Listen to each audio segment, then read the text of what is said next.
Good morning, everyone, and welcome to our July webinar. The Value and Health Economics and Policy Group runs, as you know, a monthly webinar that is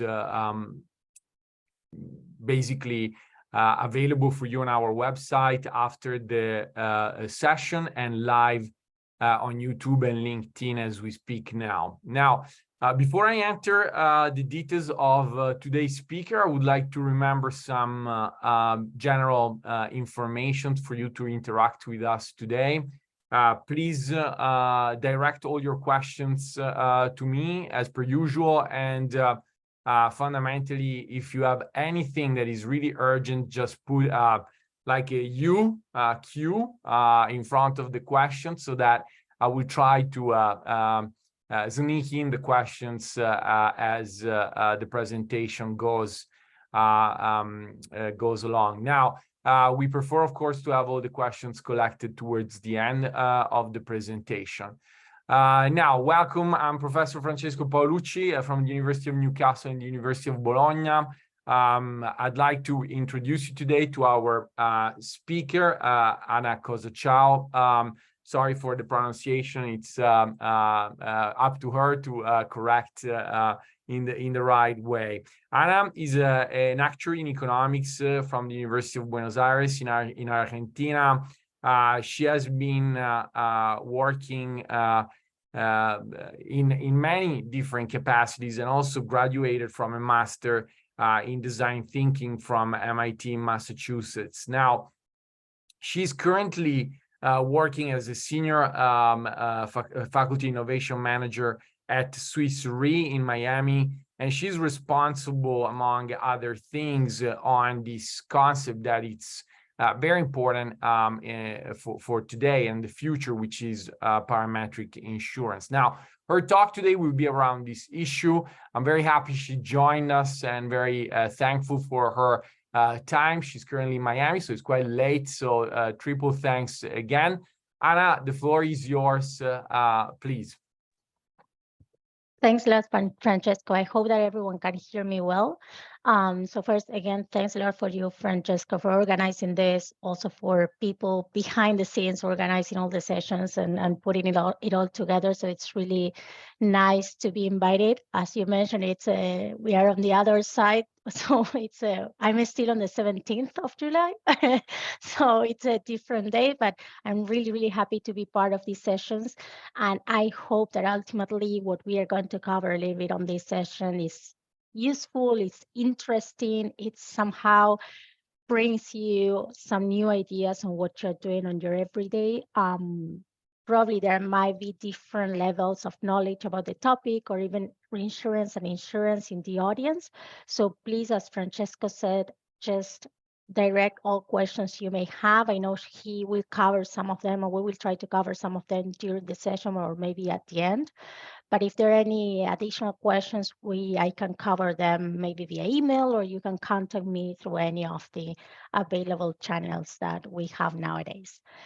So going into the presentation right away, if you read a little bit the explanation or a little bit the description of this session, there was an explicit comment on climate change, and there was a kind of a link between climate change and potentially these new risk transfer alternatives, one of those being parametric products. So I think that for all of us, it's quite clear that climate change is nowadays a concern. We've seen all the COP and the different sessions are handled by the countries on an annual or even quarterly basis. In some cases, there are a lot of groups working on this, a lot of compromises from the different private institutions, public institutions, on really trying to bring down the effects of the climate change that we are having nowadays. The truth is the consequences of climate change are being experienced every day. I mean, if you look at the last days we had worldwide, it's been some of the most or the hottest days in the history. So we are really experiencing the changes of climate change. So what is actually climate change? So it's really related to the heat in the atmosphere and with the natural concentrations that actually are leading to an unnatural warming of the planet. So basically the carbon dioxide in the atmosphere warms the planet, causing the climate change. And ultimately, if we look a little bit at the effects, the main thing that it causes, it's really a cycle. So what happens is that this increase in climate in temperature that we are having is obviously starting a process where the ice and the glaciers are melting much faster, ultimately increasing the sea levels, which ultimately not only creates flooding, which is the more obvious or the most obvious effect, but also it impacts the different ecosystems that we have. And ultimately, what's happening is that we are seeing an increase both in frequency and severity of natural catastrophes. So it's much more common. I mean, in the past, if you look at the history of hurricanes or tropical cyclones or earthquakes, you see that in the past, the frequency of those events or the frequency of the most severe events, which was a little bit lower than what we see nowadays. And not only the main perils, how we used to call them in the industry, which the main perils are these huge NatCat catastrophes, the hurricanes, the earthquakes, but also an increase on the secondary perils. So we are starting to have much more losses coming from hail, from rainfall, from snow. So from a lot of different perils that ultimately used to be more on the low end of frequency and severity, and now we are seeing an increase in the frequency of those events. So ultimately, from my perspective, there is a direct connection with the effects of climate change and the impact to the reinsurance and insurance industry. So I mentioned a little bit before when it comes to the increase of the frequency and the severity, but there are two other elements that we need to consider. So one of those is really the time component, because the changes are happening much faster than expected. And really the severity and the what's going to happen and when, it's getting much more probable that it will happen in the short term rather than in a medium or long term as it was expected a few years or a couple of years ago. And also I think that there has been a change in what I call there the level of confidence, but it really refers to the confidence that we have in the level of severity or the level of concern of this issue. So, I mean, if we think about 20, 30 years back, the topic was already there. But people, I mean, normal people from any country were not so concerned. So we were not aware really of what was going on and ultimately the effects that it may have in the future. But now I think it became like a topic for everyone. I mean, it's something that no one really is not aware of. So everyone knows about what climate change means.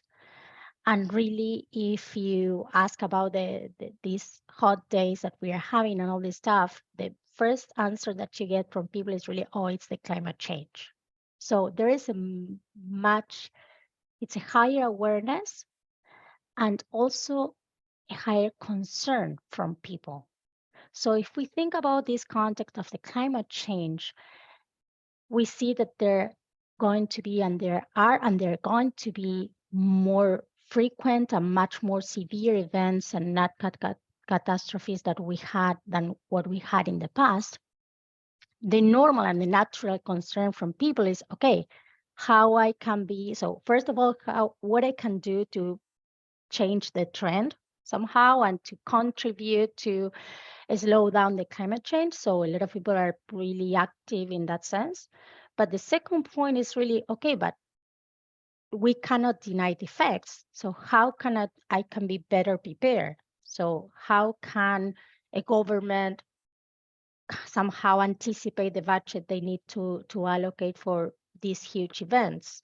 if the frequency and the severity is somehow rising and they are not really aware of what would happen.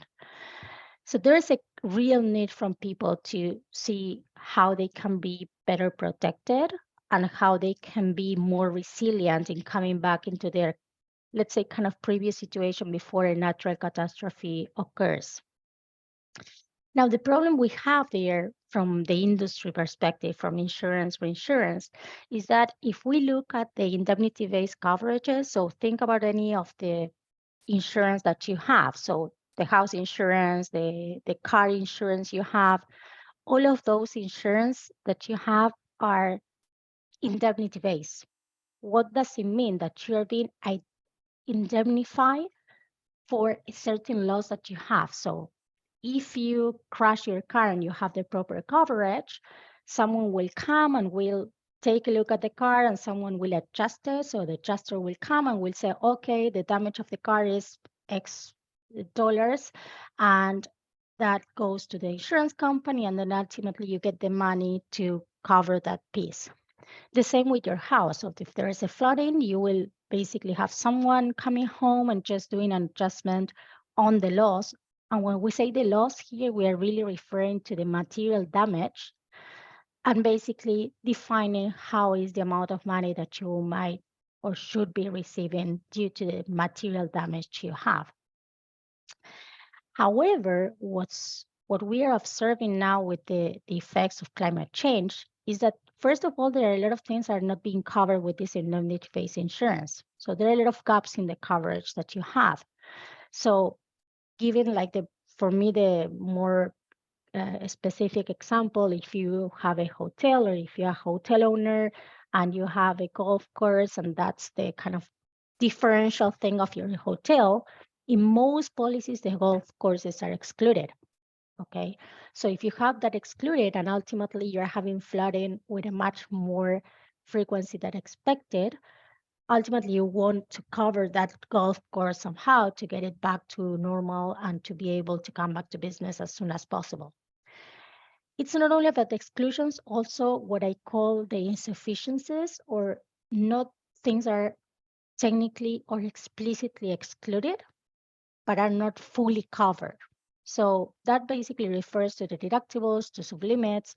So again, coming back to the car insurance, probably the ones of you that have it, you have a deductible. So you have a certain amount, I don't know, $500 or a certain amount of money that it's basically, if a loss happens or if material damage happens, you will cover up to that amount, and then the insurance will come in after you have covered that initial amount. So in some cases, that amount of money can be borne by the insured and they are fine with it. In some other cases, they are not. Imagine that we said that frequency is increasing. So maybe covering it once a year, it's fine for you. But covering that 5 times a year, then it's not the same. So you would say, well, I could better try to protect that deductible somehow and try to be in a better position if I have a certain event happening more than once in a year. And those two things, in most cases, cannot be directly covered by indemnity-based insurance. Those exclusions and those limitations or sublimits are there for a reason, because they basically are things, because remember that indemnity-based insurance, you are covering also fire, you are covering man-made risks. So there are some things that need to be under control a little bit more and really to get to a premium that is, let's say, sustainable in the long term. Then there are other aspects and other elements that also bring a lot of challenges to the indemnity-based insurance. One of those is the lack of data. If you think about an individual, you would say, well, that's not entirely applicable, because lack of data, we are referring, for example, if it's a car, giving the details of the car. If it's a house, give the address of the house. So if you think about an individual, that doesn't really apply. But if you think about a government, it usually happens that, or in most cases, there can be exceptions, that they don't really have a detailed list of all the risk and all the assets they have. So when they want to buy insurance, that's really a challenge, because if the insurance company wants to get the detailed information in order to do the proper modeling and pricing and give back a premium, if there is no detailed data, they cannot do that process. So in a lot of cases, really the lack of detailed data and not having sufficient information to be able to model the exposure, it's ultimately a limitation that doesn't really allow to move forward and to offer something on indemnity-based insurance. And the same a little bit with the capacity constraints. That's a little bit more applicable to corporate clients, where they buy huge sum insured, so really millions of dollars of sum insured. And in some cases, there are situations in which they cannot find as much capacity as they want. So capacity meaning you want to buy $500 million cover, and you find, or you are able to place up to 400 million. So technically you have a gap because you were expecting to get 500 and ultimately you got 400. So somehow you want to cover that gap. And on the indemnity base, you didn't find the capacity. Well, maybe there are alternatives you can use to cover that gap that you have. And the last point that we are going, it's going to give us the introduction more into the characteristics of parametric insurance. It's really the timing element. So in most cases, until you have a loss, you don't realize. But in a lot of cases, the time element of the payment process of insurance and indemnity-based insurance, it's ultimately a gap. Why I say that? Because if you need to wait 6 months to get the payment, and don't think about, again, an individual, let's think about a corporate business that they need to shut down the company for a couple of months. There is what we call business interruption coverage being activated. There are a lot of cases that they need to wait 6 months, a year, or even more to get the indemnity that they were supposed to get due to the insurance coverage they have. So the timing element is, in most cases, or in a lot of cases, underestimated at something like, okay, that's fine, I can wait. But when you have a loss and the corporate clients have the loss, the timing element becomes crucial and they really suffer that element.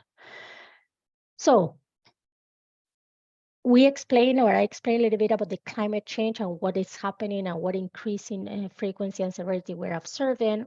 And here we have a limitation on the current offer that we have, which are the indemnity-based products. So that's when actually parametric insurance comes in as an alternative for risk transfer.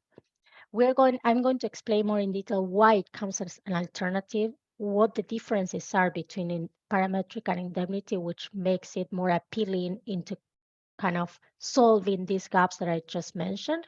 But just to give you an overview, it's kind of simple in the sense that parametric insurance, you have the word parametric. So obviously it's all the product and the insurance is defined based on a parameter. So that's one of the key elements of parametric insurance and what basically differentiates this coverage or this type of product from an indemnity-based insurance. So that's one of the first elements.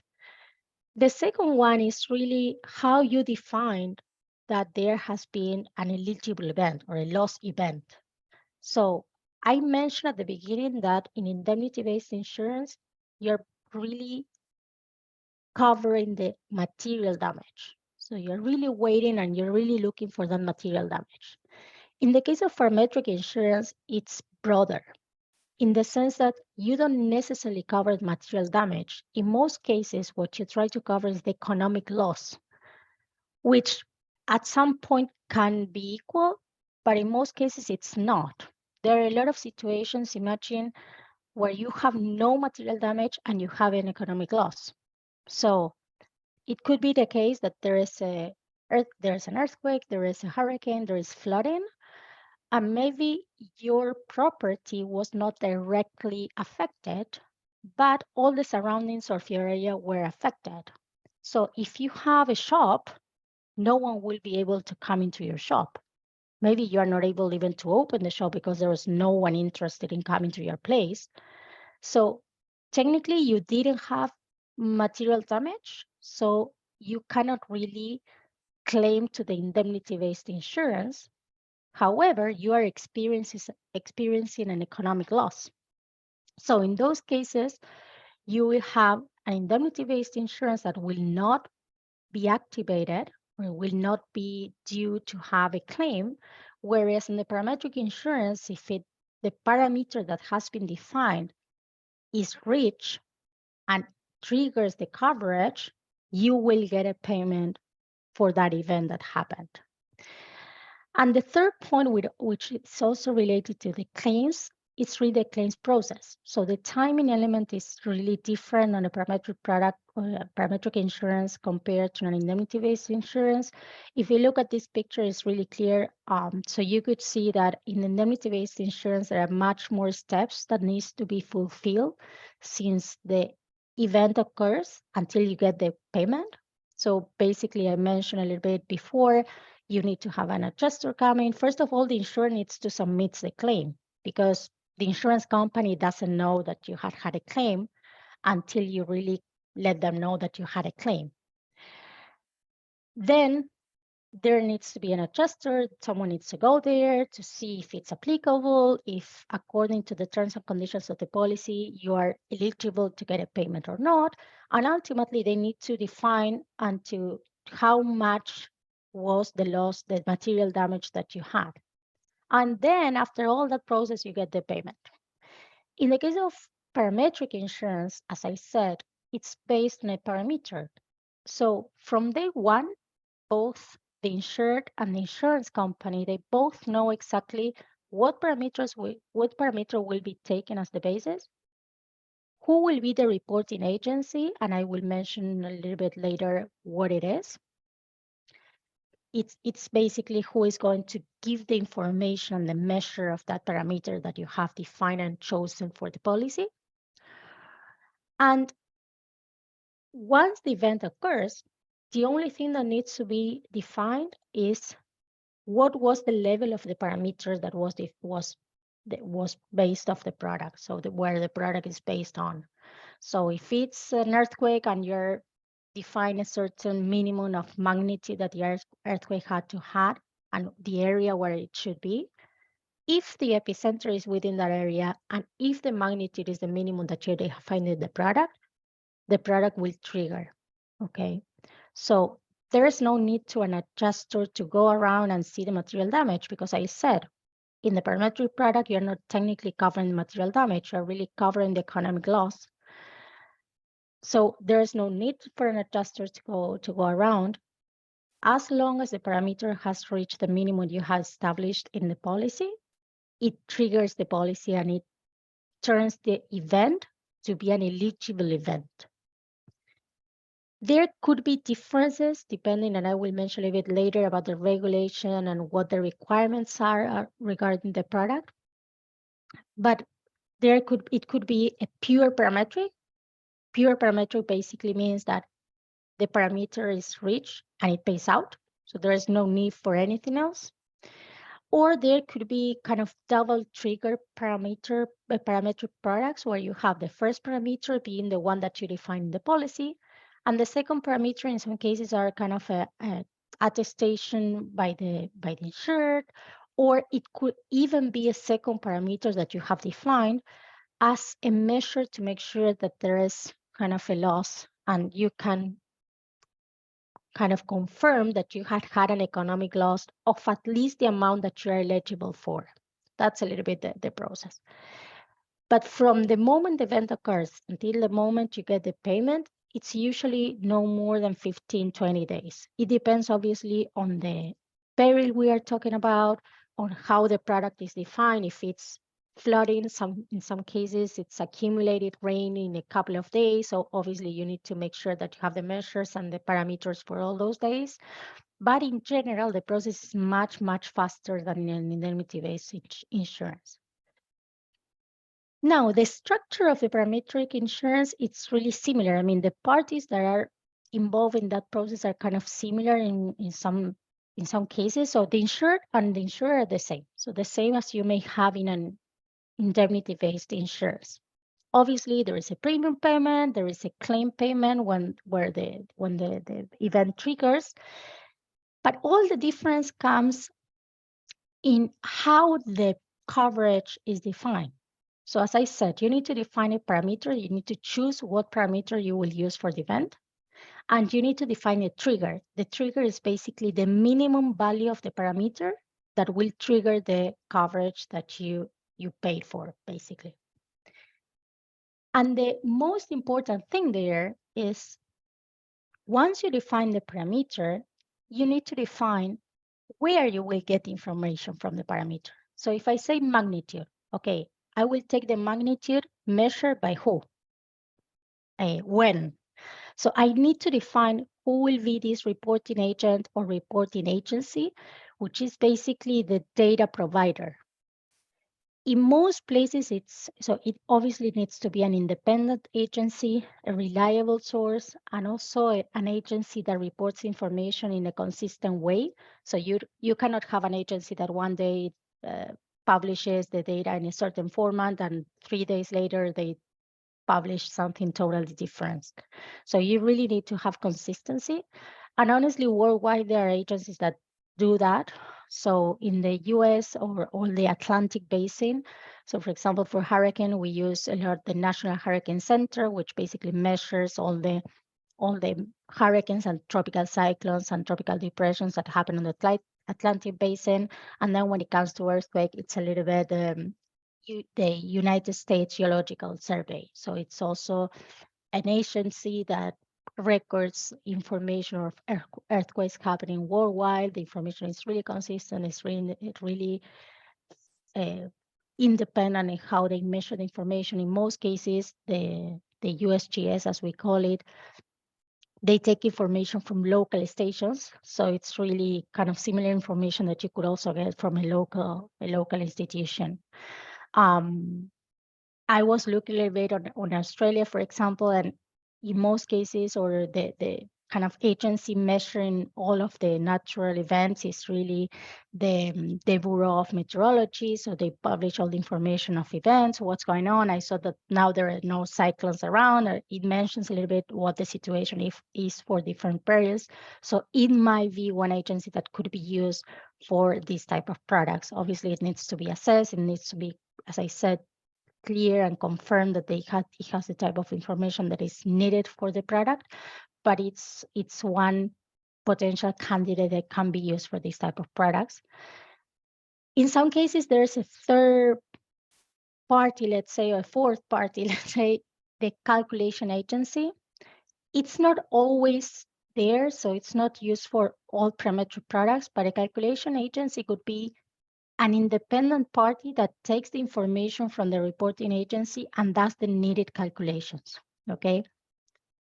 Why? For some cases, for some of the perils, the information that you get from the reporting agency, which would be kind of the raw data, cannot be directly used for the product because you need, for example, if it's a hurricane, you have the wind speed at specific locations, and somehow you need to interpolate those values to get to a number. So to get to a certain wind speed in a specific place that you need it.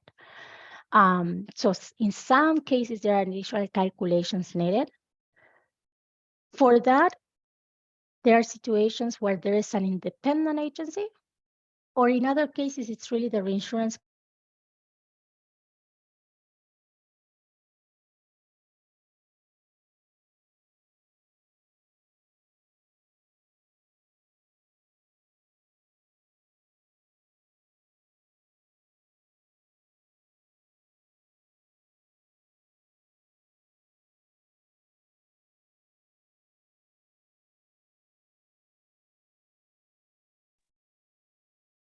Hello? Anna?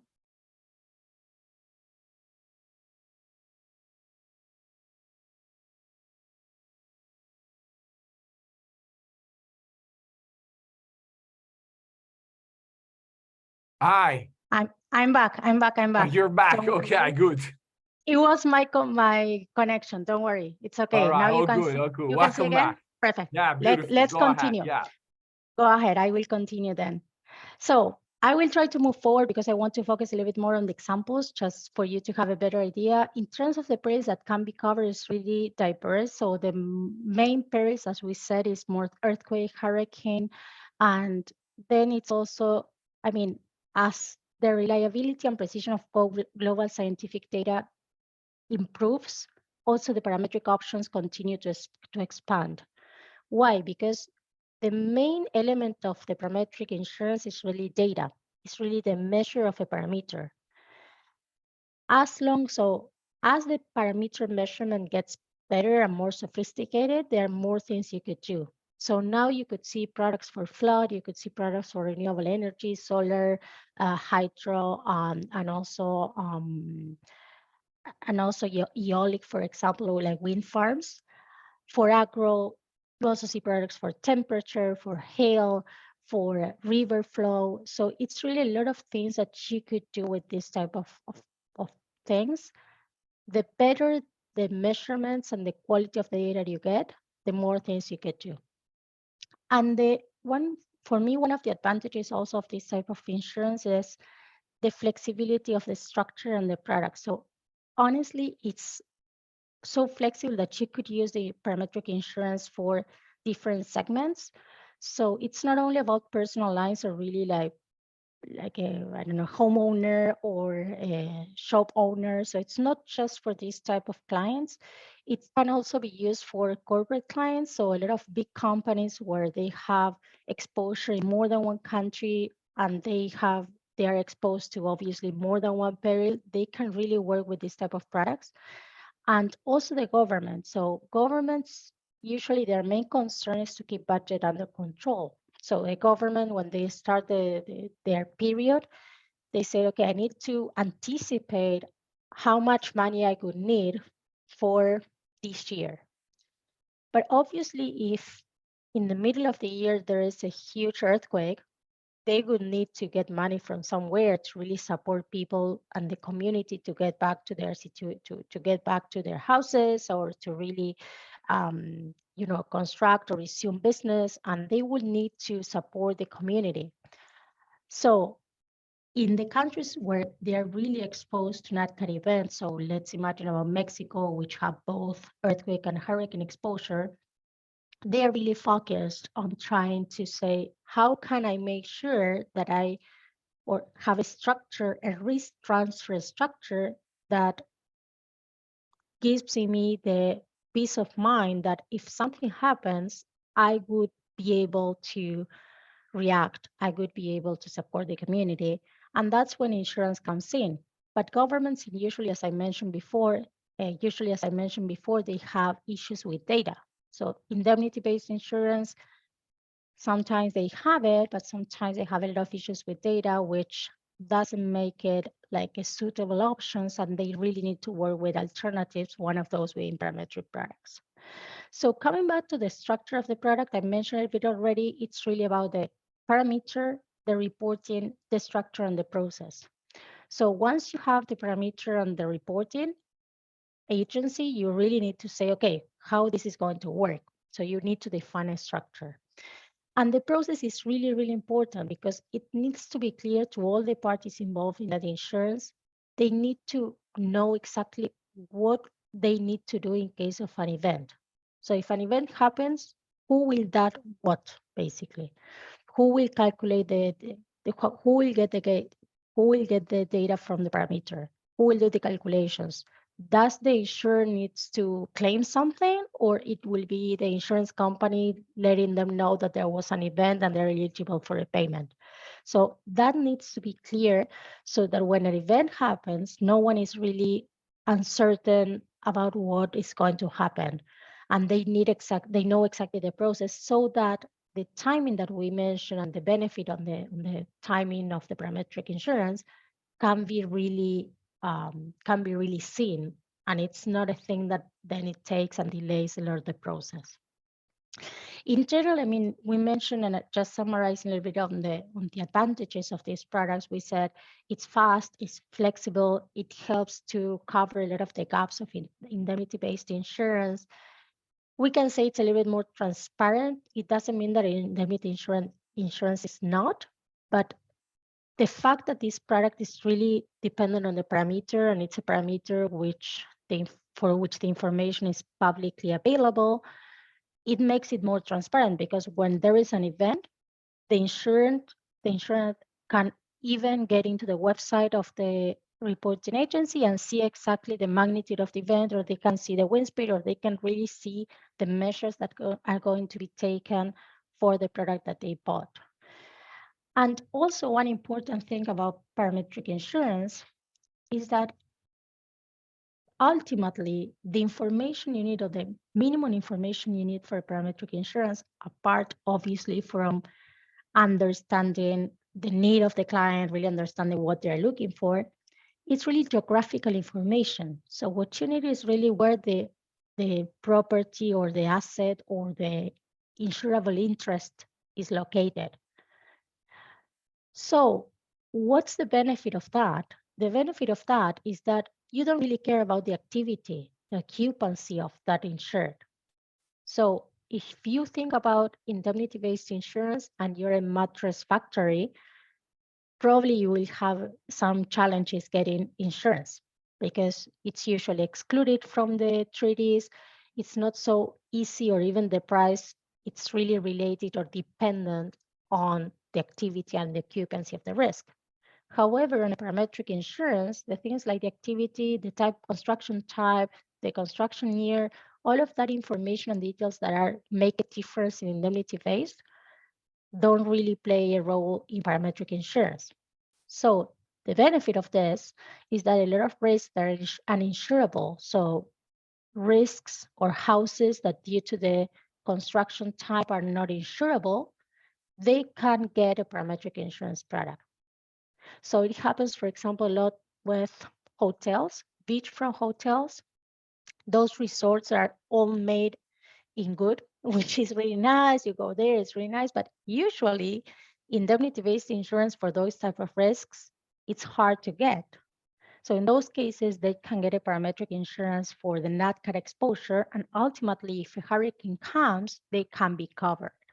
So that's also one of the benefits of parametric products.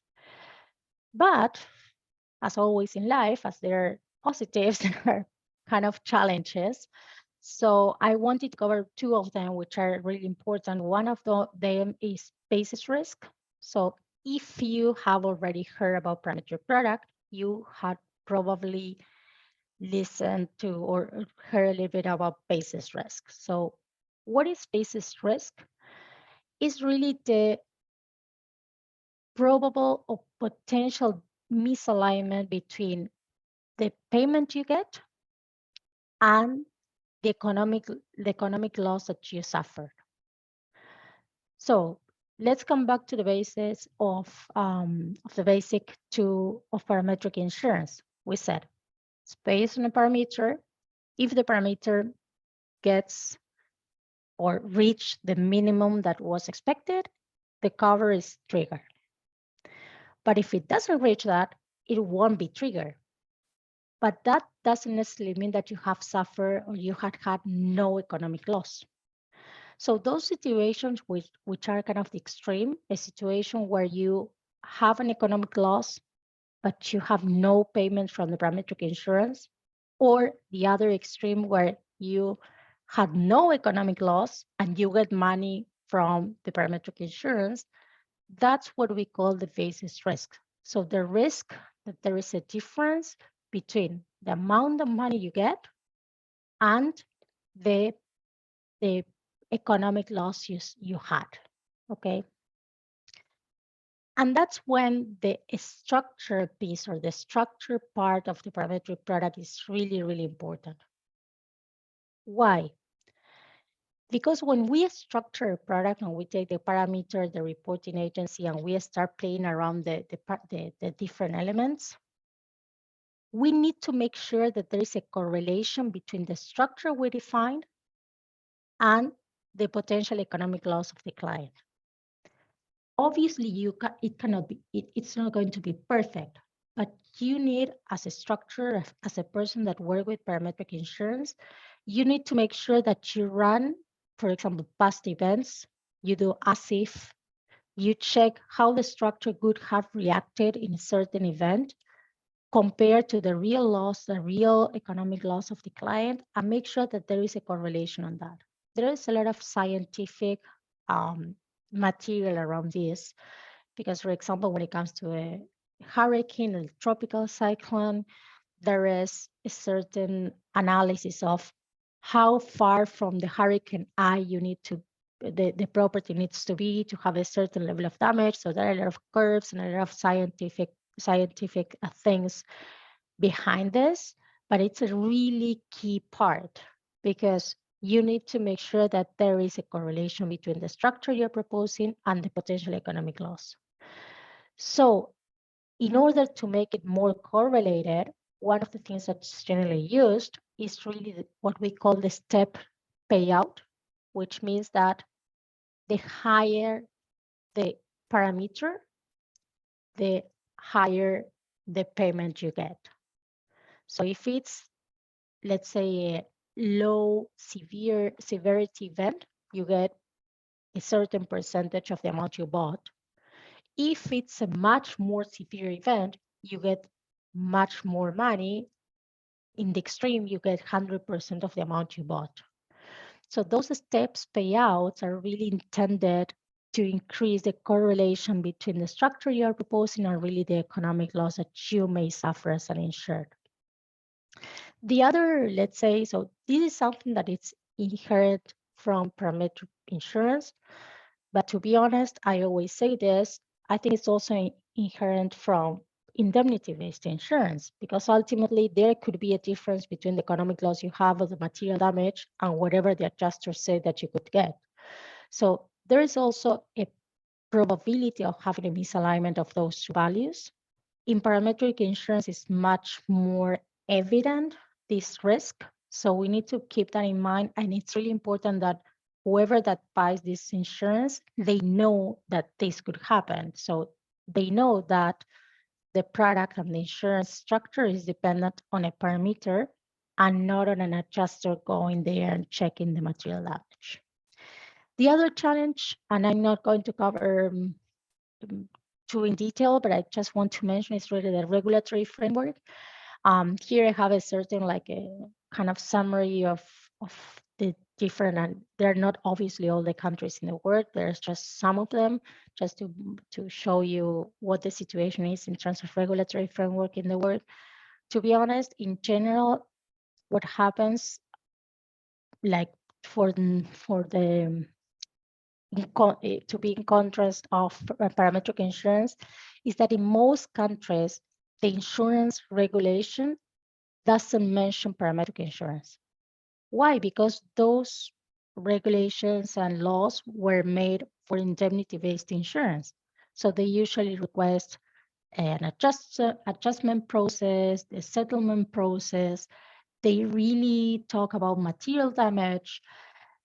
And that's kind of not so positive for parametric insurance, because in some countries where there's no regulation, you really depend on the regulator knowing the product, approving it, like being aware of the benefits of the product. So it's a lot of process that you need to do, mainly when it comes to massive distribution or microinsurance.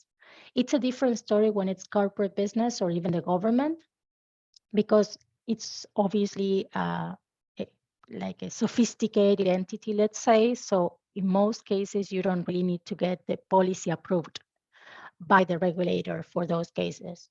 But for massive distribution and also for microinsurance, obviously the regulator wants to make sure that the product that is being sold by a certain insurance company in the country is really compliant with the regulatory framework they do have in the country. So why we say it's a challenge, because as I said, it's kind of a gray zone in some countries. So you need to understand what the regulator's position is in order to know and to define whether you could sell those products or not in your market. So that's a key point to bear in mind for insurance companies when they want to move forward into parametric insurance.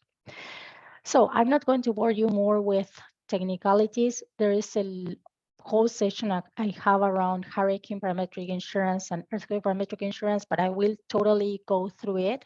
And I want to focus on the examples. In the presentation that is going to be available, you will be able to go through that. If you have any questions or anything, you could ask me, but due to time constraints, I just want to move forward to the examples. So there is a lot about the technicalities of the products.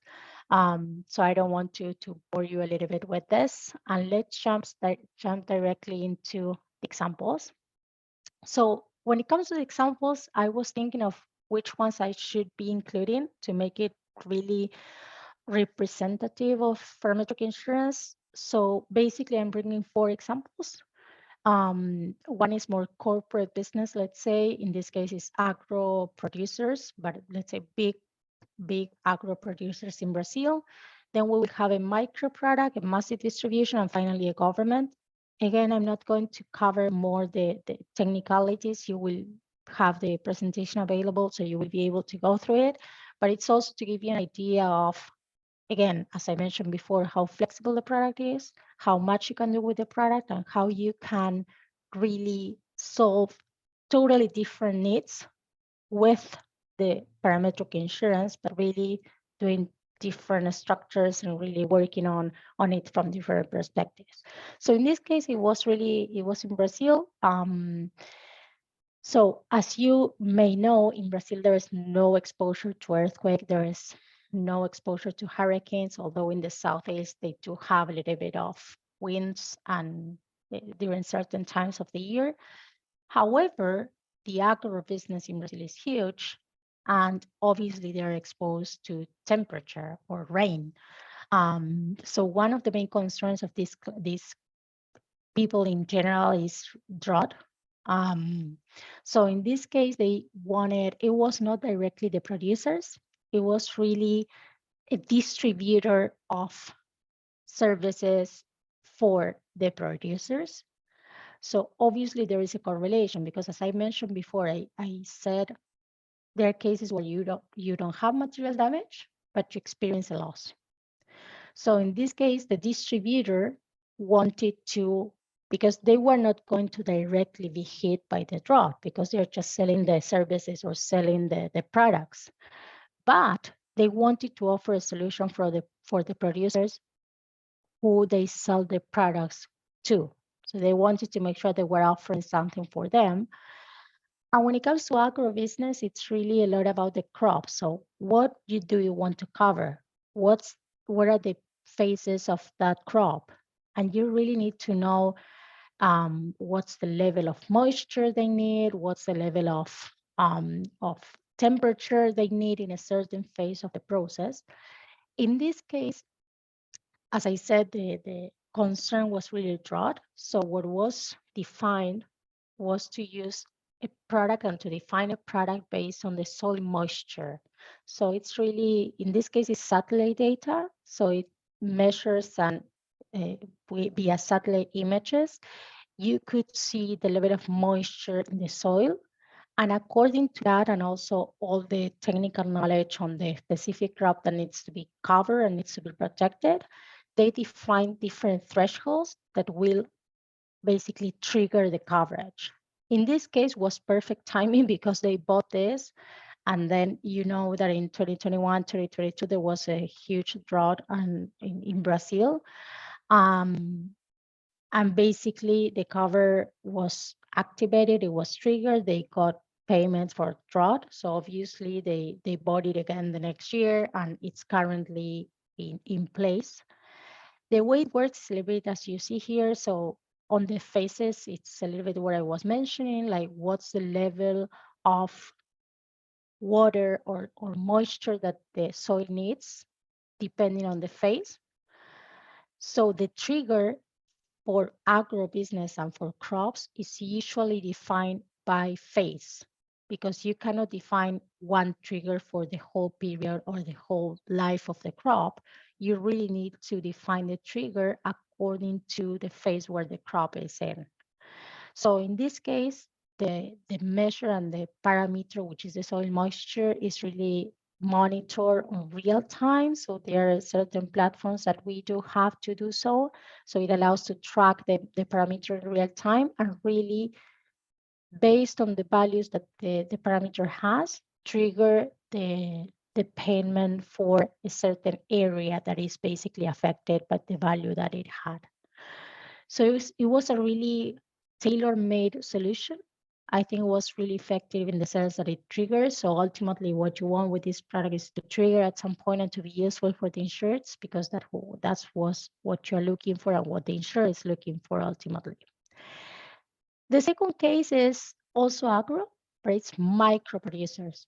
So it's a really interesting approach. So it's actually a company which is present in LATAM where they do only microinsurance. And this is kind of, let's say, yeah, like they have the expertise to develop these type of products. And what they usually do, they focus on more than one peril. So they focus obviously on drought, but they also focus on the other extreme, which is excess rainfall. And in some cases, depending on the exposure that the country has, they also add earthquake. So what's the problem with the microinsurance and why they wanted to give this product? So microinsurance, what usually happens is that the size of the insurance is rather small. Obviously, it's a microinsurance.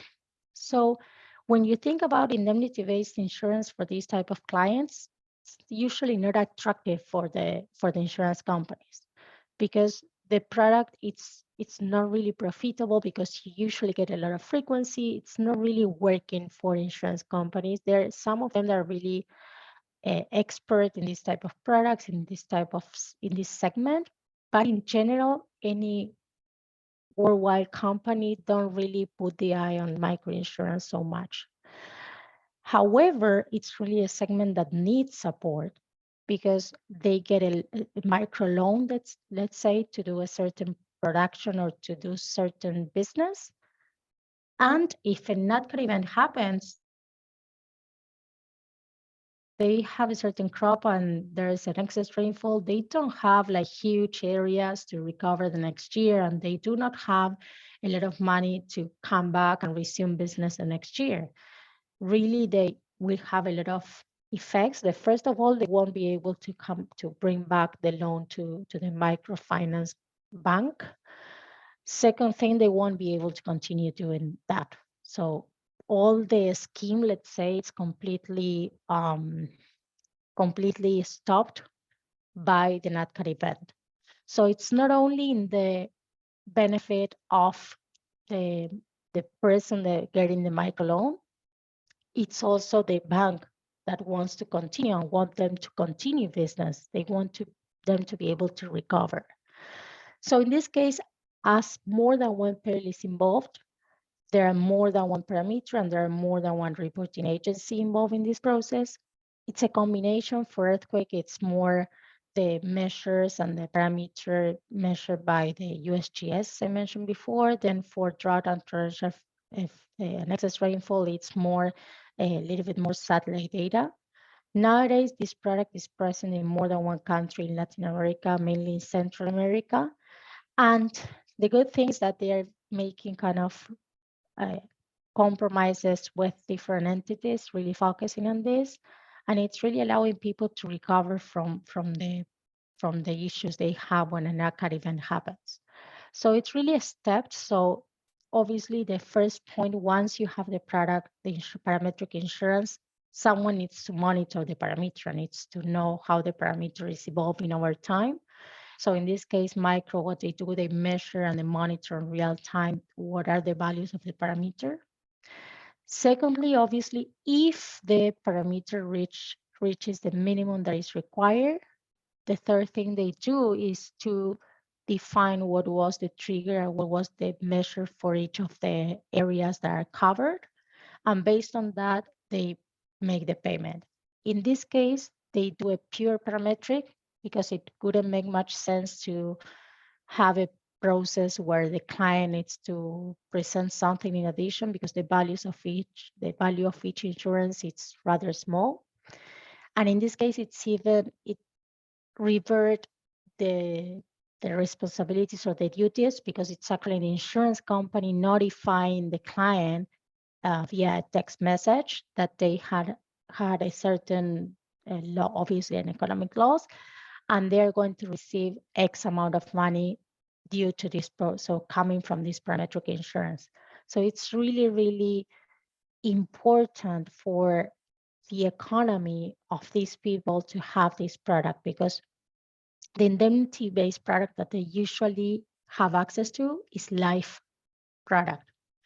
They don't usually have access to material damage or economic loss products. So this parametric is really covering an area that is fully underserved by the insurance and the insurance and reinsurance industry. So it's really important. I think if we think about examples, it could also be in India, in a lot of countries that have a lot of micro, like agro-business relying on microfinance institutions. So it's a really powerful tool to make sure the economy and those, like these people, can really continue what they are doing. And the third example I will cover, just to stop a little bit for questions, it's really a case in Japan. This is a massive distribution. In this case, I wanted to bring this example because it's a double trigger product. In this example, the first trigger, it's really it's not the magnitude. In this case, is the Shindo scale, which is it's applicable in Japan. So depending on the value of the parameter of the event in the Shindo scale, it basically is the first trigger of the coverage. But only by the Shindo scale, the coverage is not triggered. There needs to be a second parameter being activated, which is the evacuation alert. So you need to be in an area that has an evacuation alert, and the event has had a Japanese Shindo scale minimum 6 in this case. So it's really interesting product in terms of they were able to develop a product that comply with the local requirements. In this case, the regulator was explicitly asking for a double trigger. So they were able to apply this for this specific case. Similar product was developed also in California. In that case, it was a little bit more focused on shops and shop owners. So it was also related to business interruption without damage. But in both cases, it's the intensity of the event, first parameter, and the second parameter is the evacuation alert or the evacuation order by the public agency. And the other interesting thing about this product is how they distributed the product. So it's really, they used the gas providers, so public service providers. So they included that into the bill that you get.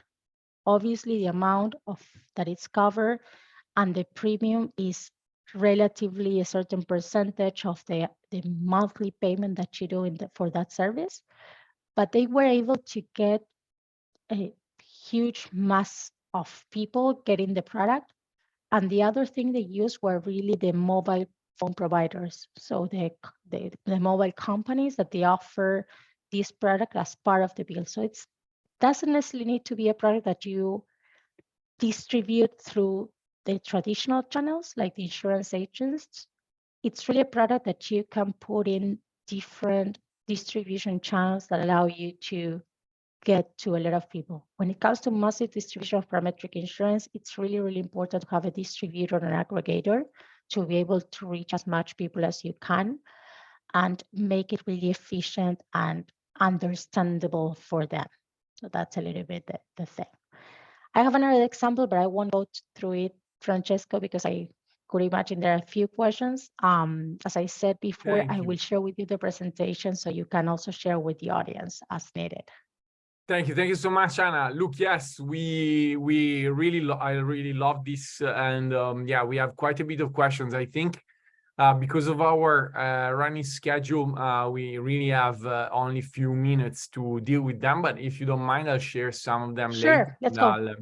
I'll do that. So the first one is about the I think foundations probably it's an interesting one that connects the idea of insurance risk and these parameters so defined.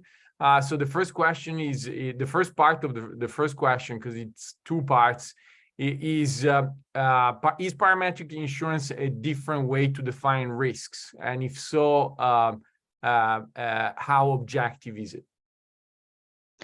I mean, I will give my view on that. I don't think that it's a different way to define the risk. I think the risk is the same. It's a different way to approach that risk. So, I mean, if we think about the nat cat events, the risk is the risk. So the perils we mentioned are like the perils we know. The things like how we approach that coverage. So the traditional product is really, the event happens. Have you had any material damage? Yes, no, and depending on that, it's triggered. I think it's a different way of approaching the risk, and I'm making it, because you mentioned, or the question include the word objective, and I think it's making it objective in a way that you can make things that are uninsurable under indemnity-based products to be, you turn them to be insurable under parametric insurance. Yeah, I would have answered I in think the that same way. that, Yeah, it's yep. yeah. The second part is interesting. Not that the first wasn't.